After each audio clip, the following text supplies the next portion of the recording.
കാഴ്ച മാറ്റിയാൽ ലോകം തന്നെ മാറും. നമുക്ക് ലോകം മുഴുവൻ മാറ്റാനായില്ലെങ്കിലും ലോകത്തെ കാണുന്ന നമ്മുടെ കണ്ണും മനസ്സും മാറ്റുവാൻ നമുക്ക് കഴിയും. പ്രിയങ്കരനായ APJ അബ്ദുൽ കലാം സാറിനെ ഓർക്കുന്നു.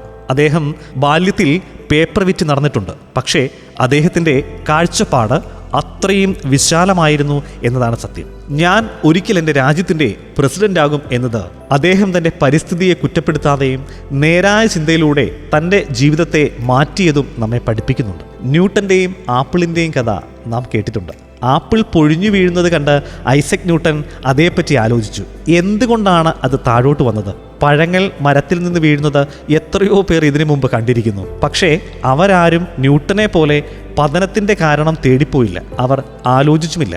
പക്ഷേ ന്യൂട്ടൻ ആലോചിച്ചു, വിശകലനം ചെയ്ത് ഗുരുത്വാകർഷണ നിയമം ആവിഷ്കരിച്ച് അദ്ദേഹം അനശ്വരനായി. ഉൾക്കാഴ്ചയുടെ അടിസ്ഥാനം നിരീക്ഷണമാണ്. കാണുന്ന കാര്യങ്ങളിൽ നന്നായി ശ്രദ്ധ വയ്ക്കണം. അതിൻ്റെ വശങ്ങൾ അപഗ്രഥിക്കണം. വ്യക്തികൾ ഉൾപ്പെടുന്നെങ്കിൽ അവരുടെ ചിന്താരീതികൾക്ക് മുൻതൂക്കം നൽകുകയും വേണം. ഒന്നോർത്താൽ ജീവിതത്തിലെ എല്ലാം നാം കാണുന്നത് പോലെയല്ല. ചിലപ്പോൾ നാം കാണുന്നത് കണ്ണിൻ്റെ നോട്ടമാവാം, പക്ഷേ തിരിച്ചറിയുന്നത് മനസ്സിൻ്റെ കാഴ്ചയാണെന്ന് മറക്കരുത്.